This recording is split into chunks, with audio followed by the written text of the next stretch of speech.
আসসালামু আলাইকুম। নতুন আরেকটি ভিডিওতে আপনাদের স্বাগত জানাচ্ছি।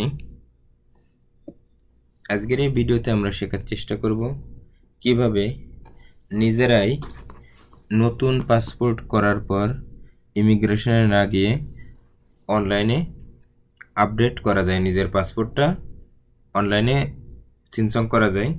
সেক্ষেত্রে আপনারা আপনাদের পূর্বের ভিডিওতে যেভাবে দেখিয়েছিলাম আপনাদের হাই কোরিয়ার আইডি পাসওয়ার্ড তৈরি করা, ঠিক সেই আইডি এবং পাসওয়ার্ড দিয়ে আপনারা এখানে লগ ইন করবেন।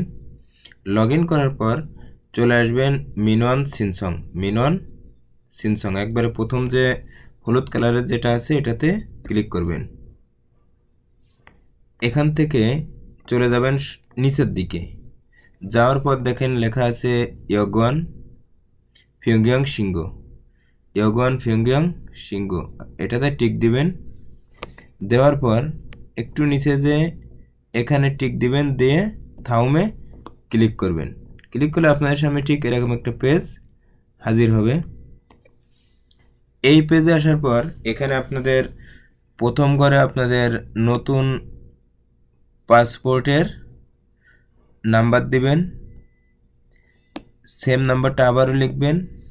দ্বিতীয় ঘরে এখানে লিখবেন হচ্ছে কত তারিখে আপনার পাসপোর্টটা ইস্যু হয়েছে, আপনার পাসপোর্টের মেয়াদ কতদিন পর্যন্ত, এটা আর কিছু না। প্রথম পাসপোর্টের নাম্বার, উপরে কিছু করতে হবে না, পাসপোর্টের নাম্বার, আপনার নতুন পাসপোর্টের নাম্বার দুইবার, পাসপোর্টের পালকপি অর্থাৎ আপনার কবে পাসপোর্টটা তৈরি করা হয়েছে এবং এক্সপায়ার ডেট এবং তৈরিকৃত ডেট। তো আমি এগুলো পূরণ করতেছি। করার পর ইয়গুয়ান ইনজকমিয়ন ইমেজি এখান থেকে চুজ ফাইল, অর্থাৎ আপনি যে ছবিটা আছে এখান থেকে আপলোড করবেন। ক্লিয়ার? এখানে চুজ ফাইলে দিয়ে আপনার পুরাতন যে নতুন যে পাসপোর্টটা করেছেন এই পাসপোর্টের ছবিটা এখান থেকে আপলোড করবেন, করে থাউমে ক্লিক করবেন। তো আমি সব ইনফরমেশনগুলো পূরণ করতেছি। সব তথ্য পূরণ করে থাউমে ক্লিক করলে আপনার সামনে ঠিক এরকম একটা পেজ হাজির হবে। পেজ হাজিরের পর ওরা আপনাকে একটা ফালগুপ ফোনও দেবে এবং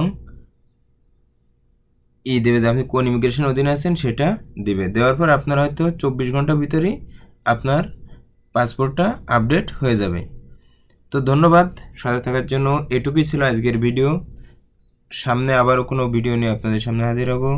সে পর্যন্ত সবাই ভালো থাকবেন, সুস্থ থাকবেন। আল্লাহ হাফেজ।